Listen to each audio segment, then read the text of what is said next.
Nagsorry si Senator Ronald De La Rosa sa pagpirma niya sa resolusyon para palitan si Senator Mig Zubiri bilang Senate President. Ayaw daw kasi talagang pumirma ni De La Rosa pero napilit siya. Sabi naman ni Zubiri, masakit ang nangyari pero alam niyang mas mananaig ang interes kaysa pagkakaibigan. Yan ang pampagising na balita ni Camille Samonte. Umiyak-iyak pa kahapon si Senator Ronald De La Rosa habang nagsasalita si Senator Mig Zubiri nang magbitiw ito bilang Senate President. Pero kanina, inamin ni De La Rosa na kasama pala siya sa mga pumirma sa resolusyon para palitan si Zubiri. My commander, I'm so sorry. We lost the war. Kaya ako napaiyak dahil nga hindi naman sasama ng loob, parang walang. Nahiya ako sa kanya. Dahil hindi ko napanalo yung gira para sa kanya. Ikinagulat naman niya ni Zubiri. Hinakap mo pa yung asawa ko. Di ba? Parang, wow, ba't niyo pa hinakap ang asawa ko? I'm in shock.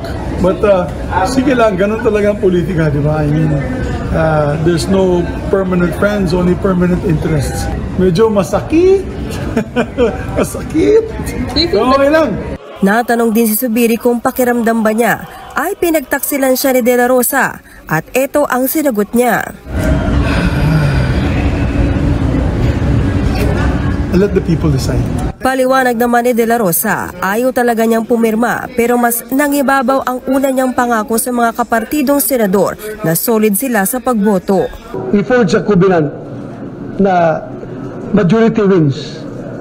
In every voting situation, talagang kung lalabas sa voting is 2 against 1, obligado yung 1 sumunod doon sa 2, sumama sa 2. So, in this case, nangyari silang dalawa talaga ay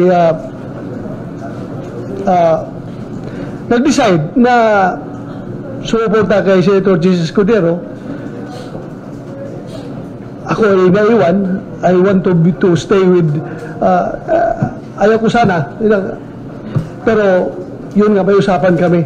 Samantala, inamin ni Senate President Jesus Escudero na siya mismo ang bumuo ng resolusyon para sa pagpapalit ng liderato sa Senado dahil may ilang senador ang diskumpiyado na raw sa dating Senate President. Sinimulan ko makipag-usap dahil marami naman at that time na may mga agam-agam.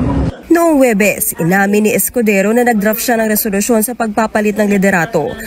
Gabi bago yan, dumalo siya sa isang public gathering kung saan naroon din sina Pangulong Bongbong Marcos, First Lady Liza Araneta Marcos at House Speaker Martin Romualdez. Pero giit ni Escudero, wala silang kinalaman sa pagpapapalit ng liderato. Hanggang sa nitong weekend, sinimulan na niya ang pagtatawag sa mga kapwa-senador. Linggo raw niya na-secure ang commitment ng 15 kasama, kaya kahapon napilitang bumaba sa pwesto si Zubiri. Ang Senate President hindi tinatanggal, nagbibitiw. So hindi na kailangan ng anumang declaring vacant, ganun-ganon. Mula na ganun para hindi naman seamless pero at least mapayapa at hindi magulo. Nagbabalita mula sa Frontline, Camille Samonte, News 5.